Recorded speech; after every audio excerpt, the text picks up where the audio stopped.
Hey there, and welcome to Business Over Cocktails. I'm Lauren Najar, your host and hype woman, bringing you real talk about entrepreneurship.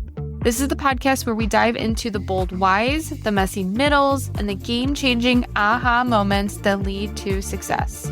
You'll hear unfiltered stories from entrepreneurs, plus bite-sized solo episodes inside the Business Chaser series, where we cut through the noise and get straight to what actually drives sales, visibility, and growth.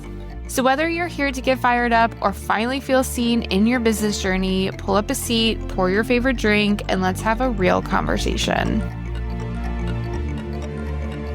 Hi, everyone. Welcome back to Business Over Cocktails. Today, I have Jasmine Jafferali, and she is a functional nutritionist, a corporate wellness trainer, and a fitness expert. And I recently connected with her over the summer for the first time, and I truly love what she does. She's one of the people that I know in the functional health space.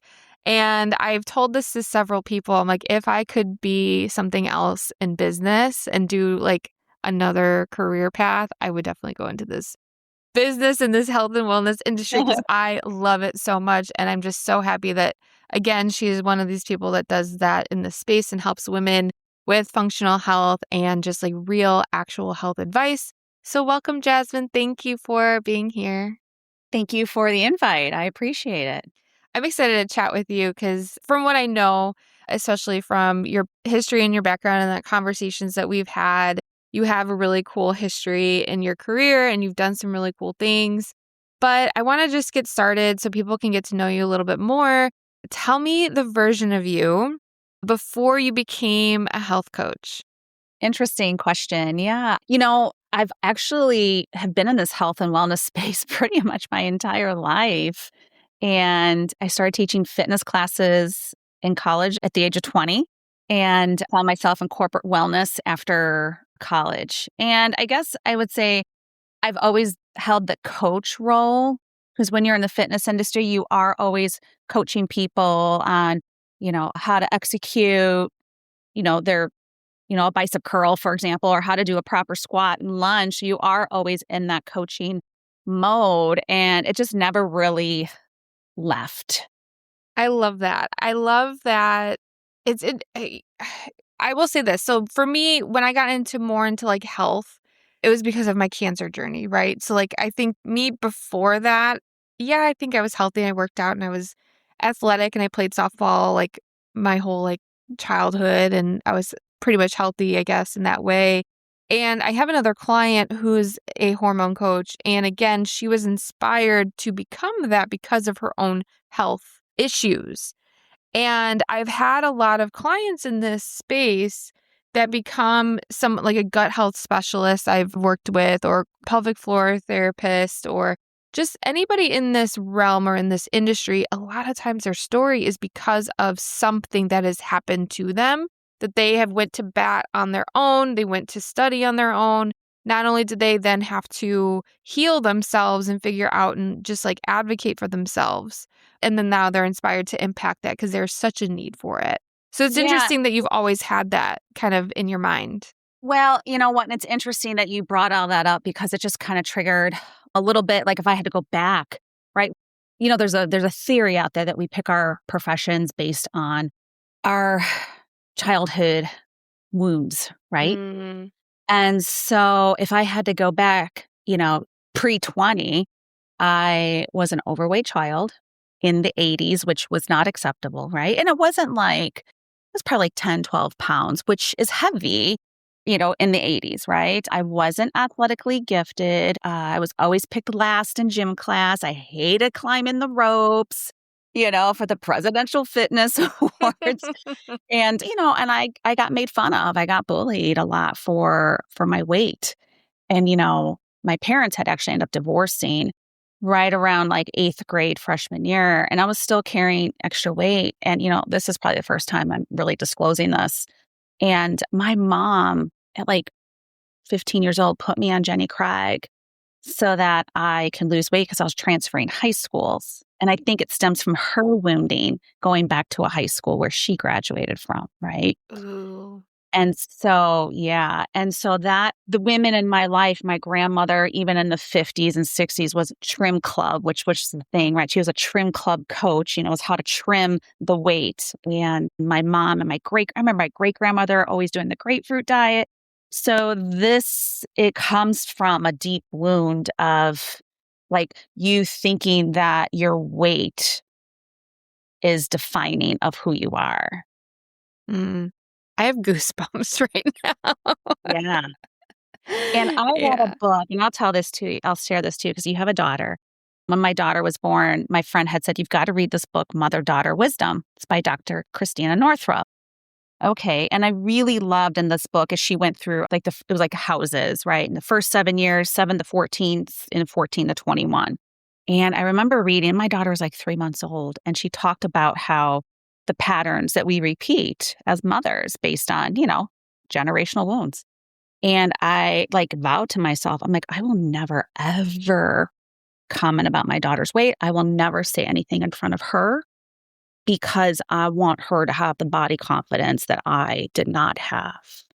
I feel that so much. And I'll share something that I experienced. So I come from a long history of women being the oldest in the family. I am the fourth generation eldest daughter. Shout out to Taylor Swift, just released her recent album. She has a song called Eldest Daughter on it. I am not a Swiftie by any means, but I listened to that song and it really hit me in the feels. And Okay, I'll so have to listen to it. I'm not a Swiftie fan either. So yeah, but like, my friends are. My sister's a big Swiftie, so that I'm like, oh my god. So like, this is all like bringing up for me. But so now having a daughter, really, I resonate with this a lot because, granted, I don't know if I'll have a second child or not. That's kind of still Mhm. up in the air. But regardless, she's either the oldest or going to be the only child that I have, and I have these same exact feelings. And I think as I gotten older and then now have become a mom, I realize what my body confidence is because of my mother and how unhappy she was. And she was overweight her whole life.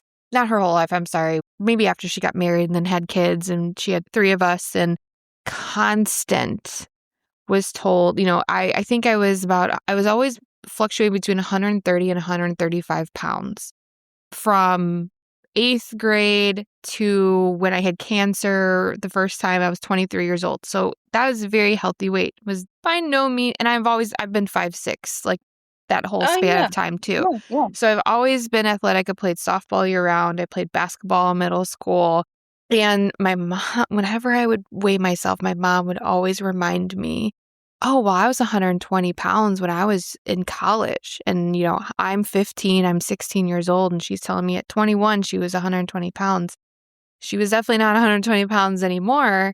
But I remember, like, and I've discussed this, I think, in therapy, but then I've also talked about it with some people just candidly. But I remember sitting in the front seat with my mom, and I was just sitting. And I remember she went like this to me, like, like how they have the stomach arch, and I didn't have that. I never had that. I was never skinny enough to like fit into zero jeans. Like I went from like kids clothes and then like, again, a normal size. I was size 5, size 7. Like she goes, oh yeah, when I was your age, I had the arch there. And she would like do that to me. And so I grew up thinking I was always overweight. I remember like I would go to like 131 pounds and be like, I need to just like not eat today. And so like, and it was my mom constantly talking about her weight and just how unhappy she was.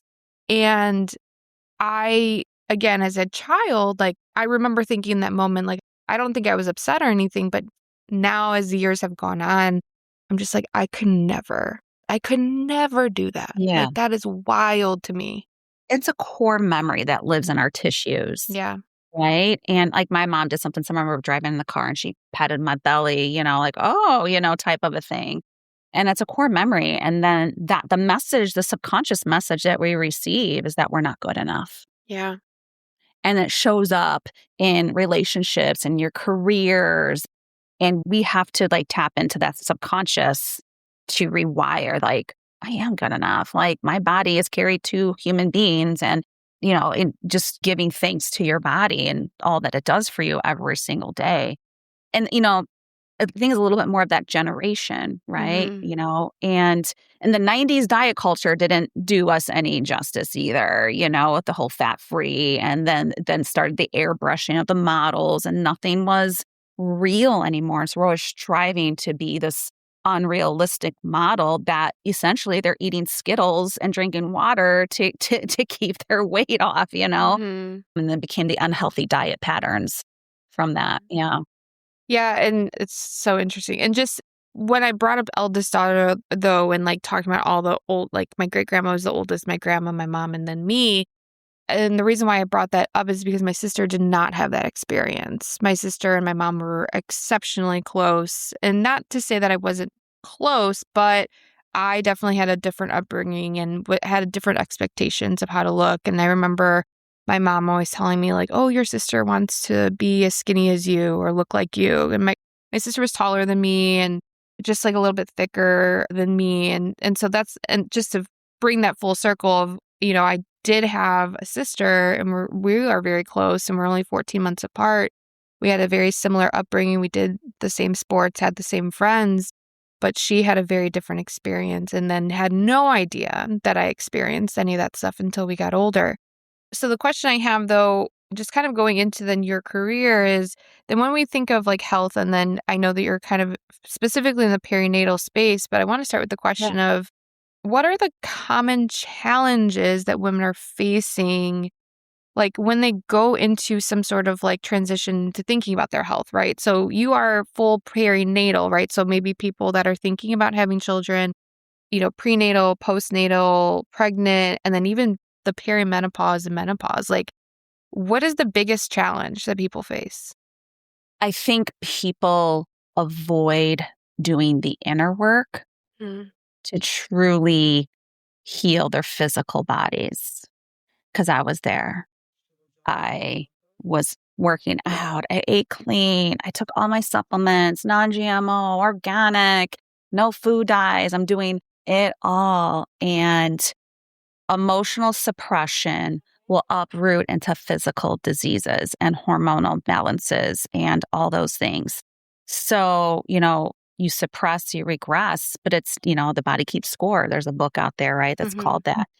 And the body knows and it remembers. And people that carry excess weight, it's emotional baggage. And people don't realize that the excess weight that we carry is the emotional baggage that we hold on to. And so that's been the transformation of the journey. And that is, I see it in everybody. Everyone's like, everyone wants to that up. The Gen Xers, I mean, like we're the middle child of the generation. That's kind of the joke, but we suppress our feelings. You're going to cry. I'll give you something to cry about. We suppress feelings. Oh, you're not allowed to talk. Children are to be seen and not heard. Children are not allowed at the poker table. Children were supposed to have their own kids' table. You know what I mean? So all those things create, our wiring and the stories that we tell ourselves.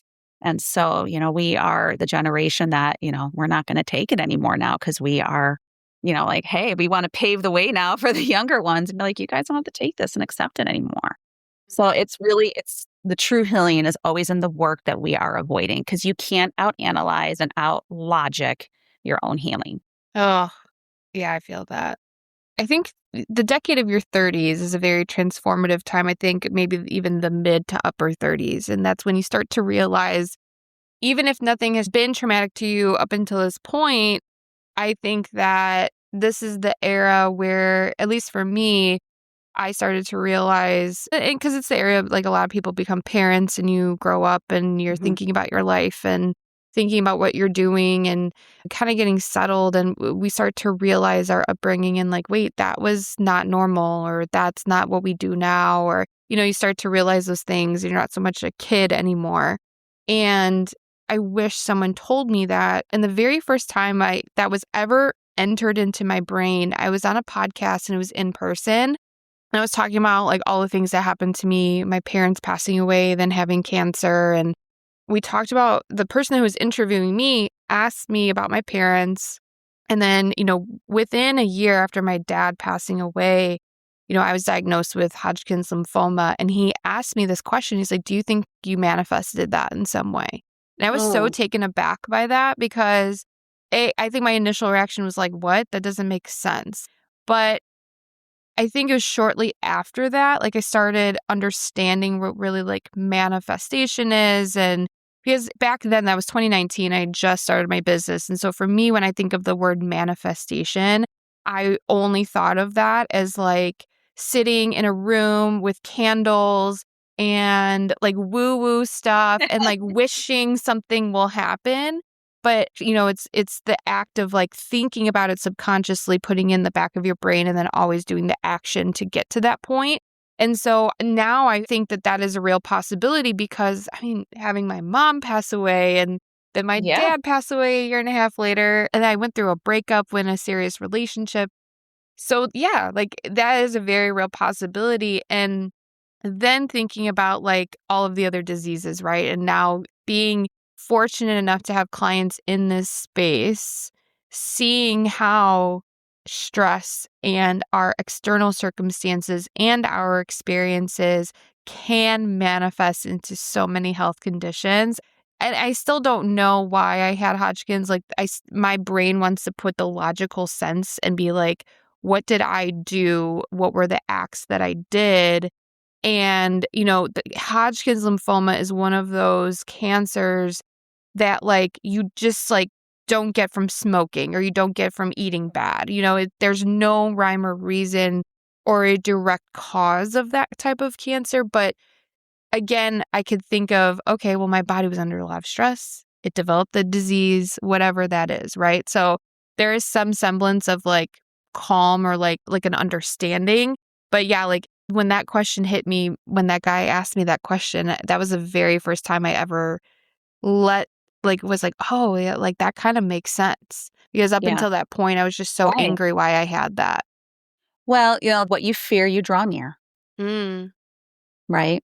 And two, like everything has a spiritual, emotional component. I have a book. I'll have to look it up and send it to you when you're ready. What is the underlying suppression of Hodgkin's lymphoma? Because every type of cancer has some sort of, emotional suppression. So I don't know it off the top of Ooh. my head. I'll have to look it up for you. Because so I moved out here from Chicago 8 years ago, and I just got diagnosed with Lyme disease. And so my big fear was getting Lyme, right? But before that, I had been exposed to mold in our condo. And then we moved into our home and it just like, and I had like this fear of mold and fear of getting sicker with Lyme and trying to do all the physical things. And it hit me a few years ago, kind of like a little post pandemic. And the emotional root of mold illness and mold sickness is resentment. Mm. That hit me. And like how to release that. And when I'm like, I resented moving out here and like Ah. all these things, right? And you hold on to resentments from, childhood and relationships and your marriage, things like that. Like we all hold on to, like we're human beings, right? We all hold on to that. But we hold on to those emotions. It makes us sick. Mhm. Ooh, yeah. I would love to deep dive on that. So Yeah. feel free to send me that book because I love all of that Yeah. stuff now. Yeah. I think like, 6 or 7 years ago, I was not ready, but Yeah. I've been the type of person to definitely look for answers and to understand why, because Yeah. obviously therapy has helped with that. But I think, Yeah. yeah, definitely send me that book. I relate that into my health coaching. Hmm. I have a client and she is like, I'm bloated, I'm this, I'm that, I'm this and that. And the whole gut, which is like kind of like my specialty, was like gut health. And, when we have gut issues, it's the inability to relinquish control. Mm. And how many women are that? We Yeah. have to be in control, but control is a trauma response from childhood. Yeah. And then if we have leaky gut, we have leaky boundaries. So how many of women are the over pleasers, the people pleasers? They over function in their relationship, because there's no boundaries. And so, like to some people it really hits home and they're ready for it. And there's some clients are like, nope, I want the supplements. I want the diet. I want this. I want the exercise. And I'm like, well, I'm starting to exhaust what I can do for you. But Yeah. goal as a coach is to guide people and to understand how to tap into their own innate healing.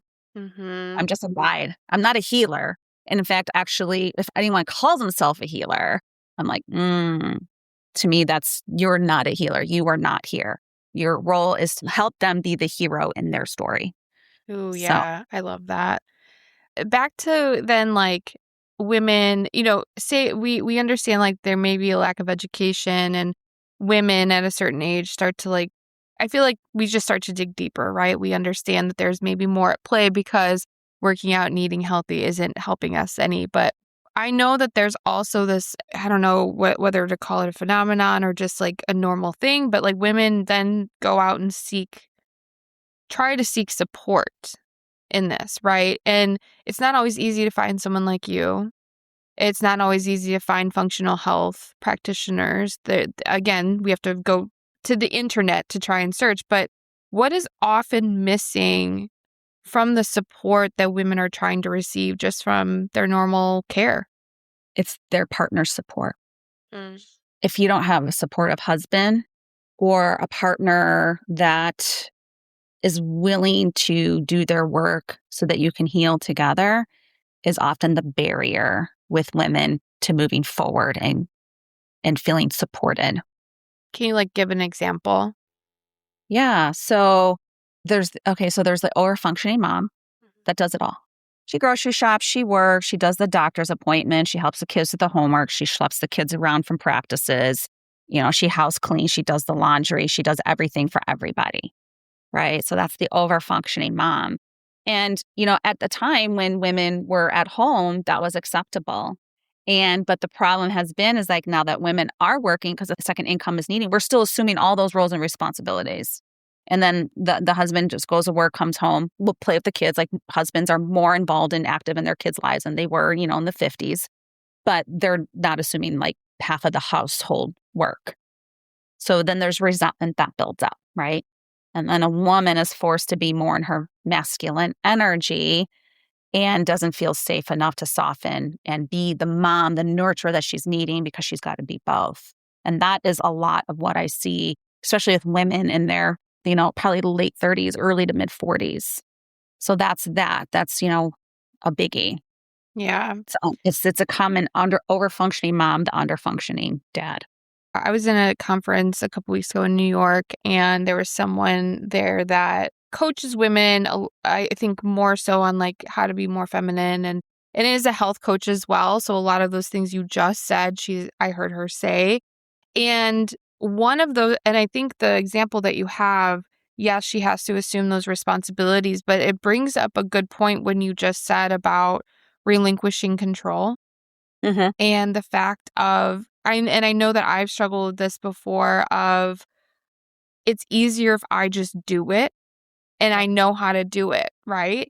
But I have a lot of background of like being a manager and a project manager, and I understand that you need systems. You need to set Yeah. up your employees. In this case, your husband, you need to set them up for success. So like it's also relying on us that like, yes, that is a real issue of there are men who like, yeah, I'm gonna be involved, but like maybe not as involved. But then it's also sometimes on us Mhm. where I'm just going to do it. I'm just going to do it. And we don't want to relinquish control. And Yeah. because I know my husband is definitely different in that way where he does do laundry and he actually Yeah. cooks more than me. But I Yeah. know that sometimes that I fall victim to my own control and then like have gut issues, right? Like I have all of those issues where I need to take a step back and be like, he wants to let him help and let him lead. Yeah. Yeah. And I can be in my feminine energy. I don't need to be in masculine. I don't need to be controlling. I don't need to do everything. And he can take the lead. But how do I allow him to do that? I have to tell him. I have to communicate. I have to tell him what it is, where the laundry soap is, or where this food is, or where this medicine is, in order for him to help me. And then we can have a But harmonious but yeah, I'll system. challenge you, right? Mm. He lives in the house too, Oh, yeah. Hmm. right? So it's like he should know where the toothpaste is and the laundry detergent and, where the medicine is at. It is like, hey, you live here too. Hmm. Where's the spoon? Well, I'm not the only one that uses the kitchen, right? Right, So right, right. and it goes back to like with women really needing control, it goes back to their own woundings Hmm. because a child that grows up in an unsafe environment, in their family is a child that will always be in control because it makes them feel safe. Mm. And if you go in like polarity, a man's role is to make their woman feel safe. Not only physically safe, like, yeah, I mean, if someone jumps me, my husband, I know I've come as my husband's going to be able to fight and protect me, right? But we're not just talking about physical safety, it's emotional safety, mental safety, spiritual safety, so when all those needs are met, then you can like feel, you can take a deep breath and relinquish that control. Mm. And Yeah. that's like, and that's kind of, it's funny because it's like, it's health coaching, almost like life coaching too, Yeah. when we dive deep when talking with clients and it, and I'll let it sit. Because if it's triggering, we kind of poked a sleeping bear there. Mhm. And our triggers is our teachers, and we have to explore that trigger. Mhm. We can't suppress it. Can't No. ignore it. Yeah, so true. Yeah. And I think that's a definitely like a growth mindset thing too. Like you have to be accepting and ready to dive deeper on those triggers because I think again, for me that has come with age. Like before if someone triggered me, I would just be like, "Oh, I hate that person," right? Versus now it's like, "Why am I triggered? I don't like how I feel. Why is this Hmm. person triggering me? Why are their actions triggering me?"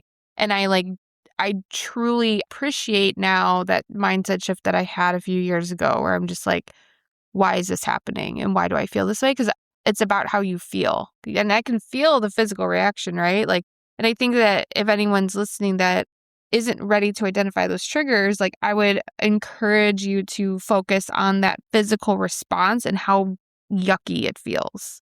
Like it Yeah. just feels heavy and it's like release the heaviness, like release that stress, release that anxiety and do that inner work like you've been saying. Yeah. It really is about the inner work that no one's, our parents weren't taught any of this. Our grandparents were taught any of this. And, they come from a place of scarcity, our grandparents. And, and that transpires and, through each generation. So yeah, it's fascinating. And that all affects our health. Mhm. So, why have you been focusing then just on the perinatal space then? Well, I think, when I was in Chicago, my master's in public health is like maternal infant health education, blah, blah, blah. Like I can read the research and I find evidence-based solutions, and all that boring stuff. But women are sponges and they're hungry for like how to best take care of themselves and have a healthy baby. And that's just the most unique and precious time to really educate a woman is in that phase of life. And, even as new moms, as a new mom, like, I want to do it right, especially your first child, the second child, you're like, here we go again, he's on the floor. Okay, here we go, but yeah, so they are a fun population to work with. And, the perimenopause is too, like, it's like working, it's, through all phases of motherhood. And I should say womanhood, really. Not everyone will have a pregnancy, right? But it's really understanding like all phases. We all have a cycle. We all have hormones and understanding the cycle and the phases of womanhood. And, so we live in an information overload world. And so we really have to use, really wise discernment in how we're getting that information. And I tell people all the time, like, I can spit out evidence-based, science solutions, but, science is ever changing and evolving, and we have to be able to adapt to that. Yeah. So, I feel like we have so much to talk about still. Yeah. There's so much, and you'll just have to come back on because I love all of this stuff, and I love just like diving deeper into things, and I like going deep. So, for anyone listening, Jasmine's actually going to be back on a Business Chaser episode where she will give us more of her knowledge specific to a topic. So, dive deep on that. And then, can you just tell us where we can connect with you and find out more about you? Yeah. So my brand new website is healthyjasmine.com, and you can follow me on Instagram at healthyjasmine. That's where I've been sharing and posting things a little bit more. I am on Facebook, but it's kind of nah type of thing. I think everyone says that. Like literally how everyone ends the thing. It's like, yeah, I'm on Facebook, but don't go there. Yeah, I mean, I have my personal page and I share personal things still, and I still put things out there educationally, and I'll like make it public versus keeping things private. I know nothing's private, but so I still post things and people can click follow if they want as well. Perfect. Thank you so much for coming on. I loved this conversation. I truly just want to like dive deep Yeah, again. Like I want to go on all the things. we can do that. And the good thing is like hopefully it's going to allow people to think and reflect Mm-hmm. inward. Yeah. Because we're entering a season of wintering, and wintering is about hibernation, but also a time of deep reflection. Yes. Well, thank you so much, Jasmine. And make sure to connect with Jasmine. Tell us your thoughts on the episode, and we'll chat later. Sounds good.